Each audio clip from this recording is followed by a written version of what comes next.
열왕기상 18장 20절부터 40절까지 읽겠습니다. 아합이 이에 이스라엘의 모든 자손에게로 사람을 보내 선지자들을 갈멜산으로 모으니라. 엘리야가 모든 백성에게 가까이 나아가 이르되 너희가 어느 때까지 둘 사이에서 머뭇머뭇하려느냐. 여호와가 만일 하나님이면 그를 따르고 바알이 만일 하나님이면 그를 따를지니라 하니 백성이 말 한마디도 대답하지 아니하는지라. 엘리야가 백성에게 이르되 여호와의 선지자는 나만 홀로 남았으나 바알의 선지자는 450명이로다. 그런즉 송아지 둘을 우리에게 가져오게 하고 그들은 송아지 한 마리를 택하여 각을 떠서 나무 위에 놓고 불을 붙이지 말며 나도 송아지 한 마리를 잡아 나무 위에 놓고 불은 붙이지 않고 너희는 너희의 신의 이름을 부르라. 나는 여호와 이름을 부르리니 이에 불로 응답하는 신 그가 하나님이니라. 백성이 다 대답하되 그 말이 옳도다 하니라. 엘리야가 바알의 선지자들에게 이르되 너희는 많으니 먼저 송아지 한 마리를 택하여 잡고 너희 신의 이름을 부르라. 그러나 불을 붙이지 말라. 그들이 받은 송아지를 가져다가 잡고 아침부터 낮까지 바알의 이름을 불러 이르되 바알이여 우리에게 응답하소서 하나 아무 소리도 없고 아무 응답하는 자도 없으므로 그들이 그 쌓은 제단 주위에 뛰놀더라. 정오에 이르러는 엘리야가 그들을 조롱하여 이르되 큰 소리로 부르라. 그는 신인즉 묵상하고 있는지 혹은 그가 잠깐 나갔는지 혹은 그가 길을 행하는지 혹은 그가 잠이 들어서 깨워야 할 것인지 하매 이에 그들이 큰 소리로 부르고 그들의 규례를 따라 피가 흐르기까지 칼과 창으로 그들의 몸을 상하게 하더라. 이같이 하여 정오가 지났고 그들이 미친 듯이 떠들어 저녁 소재 들을 때까지 이르렀으나 아무 소리도 없고 응답하는 자나 돌아보는 자가 아무도 없더라. 엘리야가 모든 백성을 향하여 이르되 내게로 가까이 오라. 백성이 다 그에게 가까이 가매 그가 무너진 여호와의 제단을 수축하되 야곱의 아들들의 지파의 수요를 따라 엘리야가 돌 12개를 취하니 이 야곱은 옛적에 여호와의 말씀이 임하여 이르시기를 내 이름을 이스라엘이라 하리라 하신 자들아. 그가 여호와의 이름을 의지하여 그 돌로 제단을 쌓고 제단을 돌아가며 곡식 종자 두 세알을 둘 만한 도랑을 만들고 또 나무를 버리고 송아지의 각을 떠서 나무 위에 놓고 이르되 통 넷에 물을 채워다가 번제물과 나무 위에 부으라 하고 또 이르되 다시 그리하라 하여 다시 그리하니 또 이르되 세 번째로 그리하라 하여 세 번째로 그리하니 물이 제단으로 두루 흐르고 도랑에도 물이 가득 찼더라. 저녁 소재 들을 때에 이르러 선지자 엘리야가 나아가서 말하되 아브라함과 이삭과 이스라엘의 하나님 여호와여 주께서 이스라엘 중에서 하나님이신 것과 내가 주의 종인 것과 내가 주의 말씀대로 이 모든 일을 행하는 것을 오늘 알게 하옵소서. 여호와여 내게 응답하옵소서. 내게 응답하옵소서. 이 백성에게 주 여호와는 하나님이신 것과 주는 그들의 마음을 돌이키심을 알게 하옵소서 하매 이에 여호와의 불이 내려서 번제물과 나무와 돌과 흙을 태우고 또 도랑에 물을 핥은지라. 모든 백성이 보고 엎드려 말하되 여호와 그는 하나님이시로다. 여호와 그는 하나님이시로다 하니 엘리야가 그들에게 이르되 바알의 선지자를 잡되 그들 중 하나도 도망하지 못하게 하라 하매 곧 잡은지라. 엘리야가 그들을 기손 시내로 데려다가 거기서 죽이니라. 아멘. 수요일 아침입니다. 이 하루도 하나님의 은혜 가운데 평안하시기를 바랍니다. 마귀 중에도 꽤 귀여운 마귀가 있는데 까마귀입니다. 까마귀가 아침 저녁으로 떡과 고기를 물어다 줘서 엘리야가 가뭄에도 굶어 죽지 않게 했습니다. 사마귀는 조금 보기에 좀 흉측하게 생겨서 별론데 엘리야 덕분에 까마귀들이 그래도 이미지 세신을 좀 한 것 같습니다. 아무튼 까마귀를 통해서 하나님이 엘리야를 먹이고 또 사르밧 과부를 통해서 또 먹이시고 그렇게 가뭄이 이제 3년이 지났습니다. 정확히 말하면 3년 반이죠. 3년 반 동안 북이스라엘에 비가 내리지 않았다. 엘리야가 그렇게 기도를 했다고 야고보는 이야기했죠.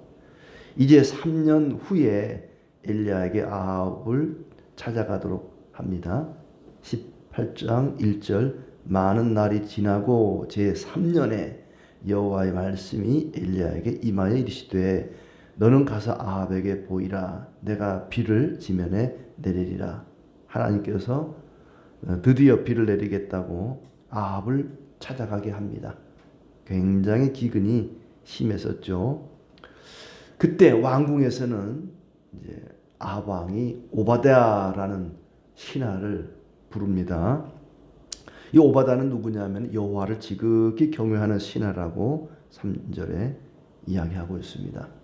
그러니까 아합이 하나님 섬기는 사람들은 다 때려 죽이던 그런 시대에 몰래 하나님을 섬겼던 사람 오바댜 참 대단한 사람입니다.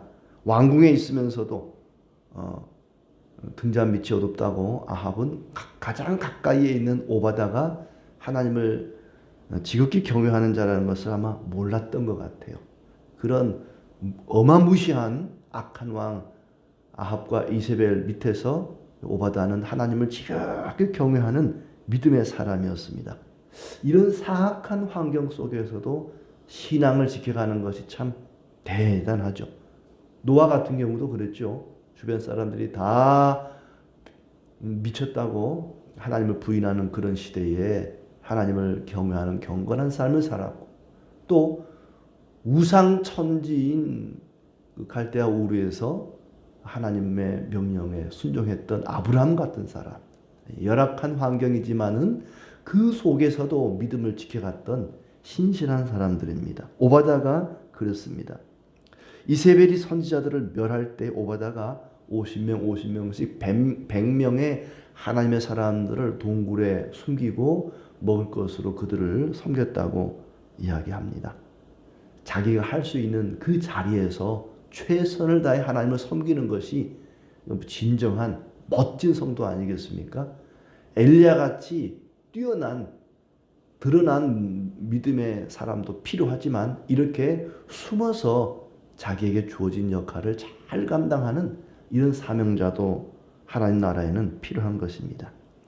자, 이렇게 오바댜가 하나님을 잘 섬기는데 왕 아합이 오바댜를 불러서 야, 너무 기근이 심하다. 우리 물을 찾아 나서자. 그래서 아합은 아합대로 오바댜는 오바댜대로 각기 다른 길로 물을 찾아 나섰습니다. 그런데 오바댜가 길을 가다가 물을 찾아가다가 엘리야를 만난 것이죠. 엘리야를 알아보고 넙죽 엎드려 절을 합니다. 선지자님 너무 반갑습니다. 그동안 잘 계셨습니까? 그래 오냐? 나는 잘 있었다. 너는 잘 있느냐? 하고 서로 이제 인사를 하는데 엘리야가 오바댜에게 말하죠. 오바댜야, 왕에게 가서 말하거라. 내 주인 아합에게 가서 이르기를 엘리야가 여기 있다고 말하거라. 그랬더니 오바댜가 깜짝 놀랍니다. 무슨 얘기를 합니까? 그러면 죽습니다. 저도 죽고 선지자님도 죽고 지금 엘리야를 죽이겠다고 아합 왕과 이세벨이 두 눈을 부릅뜨고 찾아다니고 있는데 이 나라 저 나라 주변 나라까지 뒤지면서 엘리야 죽이겠다고 찾아 나서는데 내가 여기 있다 나서다니 큰일 날 소리입니다. 만약에 선지자님이 여기 있다고 제가 가서 일렀는데 왔더니 뿅 하고 사라지면 저는 거짓말했다고 죽습니다. 저를 죽이려고 하십니까? 그가 나를 죽이리이다. 14절에 얘기를 합니다. 그래도 엘리야는 괜찮다. 오늘 내가 아합 왕을 만나러 가야겠다. 내가 오늘 아합에게 보이리라. 걱정하지 말아라. 오늘은 내가 아합을 만나겠다. 그래서 오바댜를 통해서 엘리야의 소식을 들은 아합 왕이 엘리야를 만나러 갑니다. 딱 만나자마자 엘리야를 보자마자 아합이 한다는 소리가 이스라엘을 괴롭게 하는 자여 소리를 칩니다.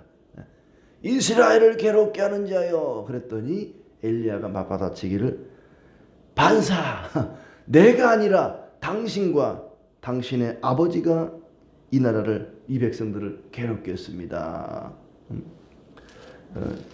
18절 말씀이 그렇죠. 그가 대답하되 내가 이스라엘을 괴롭게 한 것이 아니라 당신과 당신의 아버지의 집이 괴롭게 하였으니 여호와의 명령을 버렸고 바알들을 따랐습니다. 내가 아니라 당신이 그랬어. 내가 무슨 이스라엘을 괴롭게 했다고. 당신이 괴롭게 했지. 그러면서 이제 둘이 대화가 오고 가는데 엘리야가 대계를 신청하죠. 우리 대계를 합시다. 바알이 진짜 하나님인지 여호와가 진짜 하나님인지 대계를 한번 해봅시다. 결투를 신청합니다. 19절에 그래서 바알 선지자 450명, 아세라 선지자 400명, 도합 850명 데리고 갈멜산으로 오시오. 결투 장소는 갈멜산입니다. 850대 1입니다. 그때 그 시대가 어떤 시대인가를 보여주는 거죠.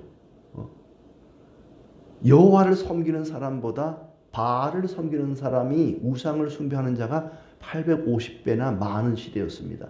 그러니 하나님을 섬기는 사람을 거의 찾아보기 어려운 희귀한 시대였습니다. 그야말로 영적인 가뭄의 시대였죠. 850명 데리고 갈멜산으로 모이시오. 그랬더니 아합이 쉽게 850명의 우상 숭배자들 데리고 갈멜산에 모였다. 그때 21절 보니까 엘리야가 백성들에게 선택을 요청합니다. 모든 백성에게 가까이 나아가 이르되 너희가 어느 때까지 둘 사이에서 머뭇하려느냐. 여호와가 만일 하나님이면 그를 따를 것이고 바알이 만일 하나님이면 그를 따를지니라. 어찌하여 중간에서 저울질만 하고 있느냐. 바알을 따를 것인지 여호와를 따를 것인지 양당 간에 선택을 해라.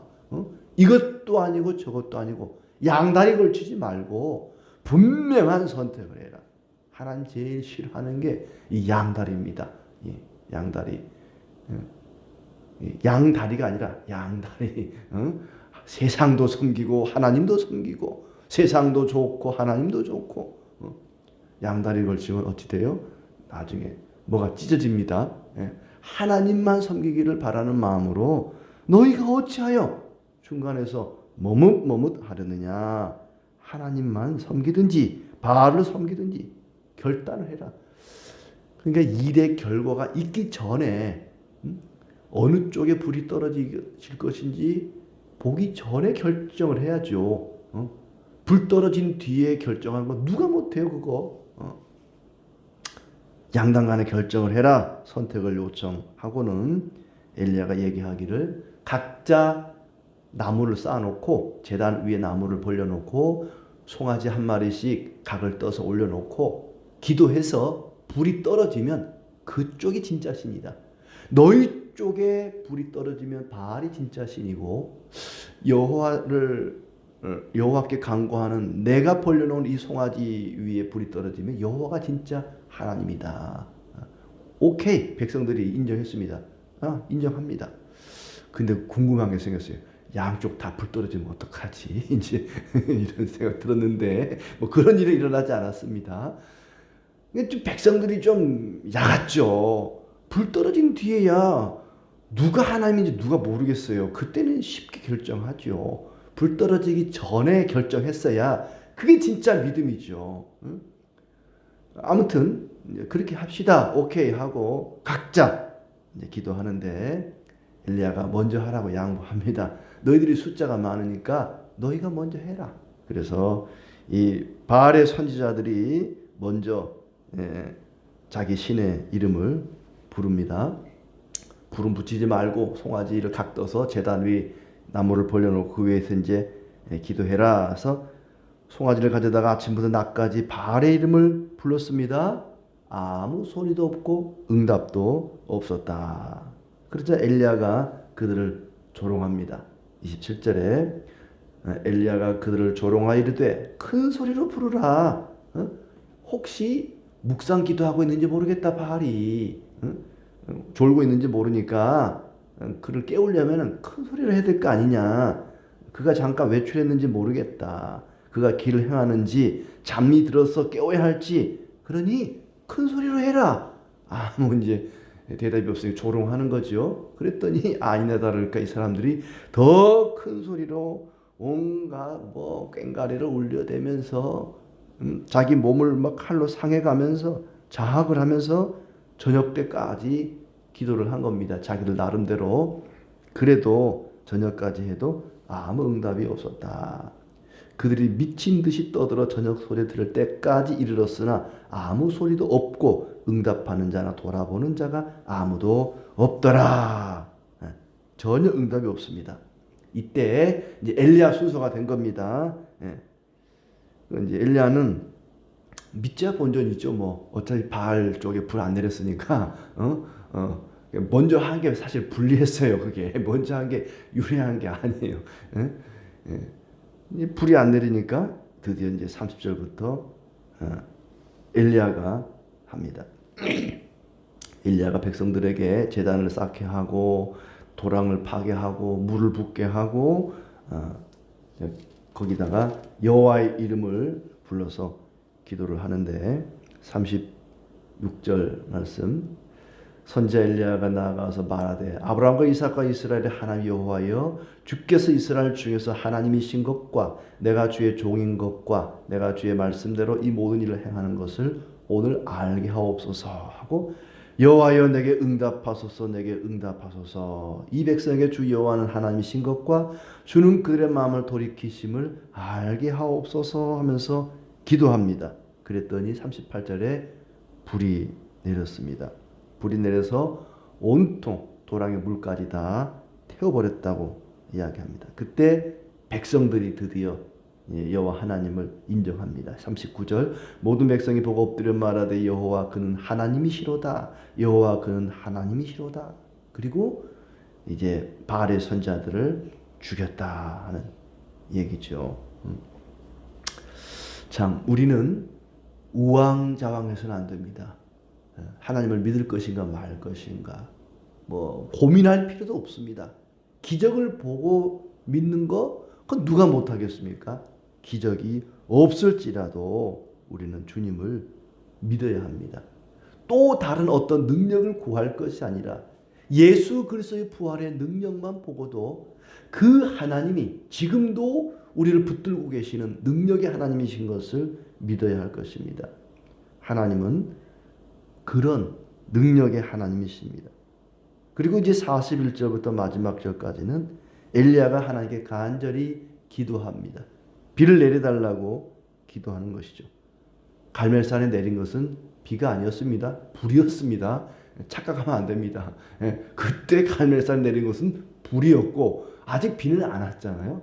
이제 하나님께 기도합니다. 그리고 엘리야에게 비 오니까 조심하라고 미리 얘기를 했죠. 그리고는 이제 사환에게 혹시 비가 오나 안 오나 바닷가에 한번 나가서 보라 하는 거죠. 근데 사환이 바닷가에 갔더니 아무 증상이 없는 겁니다. 또 엘리야가 기도합니다. 두 번째, 세 번째, 네 번째, 여섯 번째까지 기도하고 야 혹시 모르니까 바닷가에 한번 가봐라 하늘을 보라 아무 하늘에 증상이 없는 거예요. 엘리야가 꽤 속이 탔을 것 같아요. 아 이거 어떡하지 이거? 일곱 번째 사환이 갔더니 손바닥만한 구름이 보인다는 거예요. 됐다. 그리고는 큰 비가 쏟아졌다라고 이야기합니다. 아무튼 이렇게 해서 하나님이 가뭄을 해결해 주시고 능력으로 그들을 축복해 주셨습니다. 마지막 46절에 여호와의 능력이 엘리야에게 임하매 그렇습니다. 엘리야에게 하나님의 능력이 임했다. 불이 내린 것도 하나님의 능력이 임한 것이고 비가 내린 것도 하나님의 능력이 임한 것입니다. 그 능력으로 예수 그리스도를 죽은 자 가운데 다시 살리셨고 우리를 죄와 사망 가운데서 살려주셨습니다. 이 기적, 이 능력 외에 무슨 또 다른 기적과 능력이 필요하단 말입니까? 우왕좌왕 할 거 없습니다. 머뭇머뭇 할 필요가 없습니다. 우리는 하나님이 나의 하나님이시고 엘리야의 하나님이 지금도 살아계시는 우리의 하나님이신 것을 믿어야 할 것입니다. 기근이 있기 전까지 그들은 바알을 열심히 섬겼습니다. 어쩌면 이 일이 전까지 아합과 이스라엘 백성들은 바알과 아세라를 열심히 섬겼습니다. 이 기근이 있기 전까지 이스라엘은 너무나 풍요로웠습니다. 그 풍요로운 것은 사실 하나님의 은혜죠. 하나님이 주신 것들로 인해서 풍요로운 겁니다. 그런데 그 풍요로움을 하나님께 감사하지 않고 바알에게 감사한 거예요. 받기는 하나님께 받아놓고 감사는 바알에게 감사한 겁니다. 하나님이 얼마나 기분 나쁘겠습니까? 내가 선물을 줬는데 나한테는 아무 고마워하는 마음도 없고 옆집 아저씨한테 가가지고 아이고 고맙습니다 감사합니다 하는 거예요. 하나님이 얼마나 화가 나시겠습니까? 하나님을 노엽게 하는 거지요. 엘리야는 그것을 도저히 두고 볼 수가 없었던 것입니다. 그래서 하나님께 비가 오지 않도록 기도하고 또 불이 내려달라고 비를 내려달라고 기도했던 것입니다. 가뭄이 들고 하늘에서 불이 떨어지고 비가 내리고 이 모든 놀라운 기적들, 능력들, 사건들은 딱 한 가지 알게 하옵소서. 36절, 37절 말씀에 여호와여 주께서 이스라엘 중에 하나님이신 것과 내가 주의 종인 것과 내가 주의 말씀대로 이 모든 일을 행하는 것을 오늘 알게 하옵소서. 이 백성들이 알게 하옵소서. 37절에도 내게 응답하옵소서. 이 백성에게 주 여호와는 하나님이신 것을 알게 하옵소서. 주께서 그들의 마음을 돌이키심을 알게 하옵소서. 엘리야가 기도하는 모든 기도의 내용의 초점은 알게 하옵소서. 이 백성들이 하나님을 알게 하옵소서. 우리가 먹고 살아가는 모든 것들이 하나님의 은혜인 것을 알게 하옵소서. 바알이 준 것이라고 잘못 알지 않고 하나님이 주신 것으로 알게 하옵소서. 하나님을 알게 하려고 이 놀라운 기적들을 주셨습니다. 그러니 말씀만 가지고도 하나님을 아는 사람에게는 더 이상 기적이 필요 없습니다. 그 기적과 능력의 목적은 하나님을 알게 하는 데 있기 때문입니다. 하나님을 아는 것이 모든 지혜의 근본이고 큰 하나님의 축복입니다. 어떤 권사님이 자녀들이 잘 되게 해달라고 좋은 학교 가서 복 받고 잘 되게 하려고 기도했습니다. 기도대로 잘 됐습니다. 너무 잘 돼가지고 주일날 교회 갈 틈도 없는 겁니다. 그러자 주여 망하게 하옵소서. 망하게 하옵소서. 그래야 하나님께 나갈 것 아닙니까? 이 정도 기도해야 그게 진짜 기도죠. 무조건 잘 되게. 엉뚱한 길로 망할 길로 가고 있는데도 그냥 복을 주시옵소서. 잘 되게 하옵소서. 그럼 더 망할 길로 가는 겁니다. 때로는 망하게 하옵소서.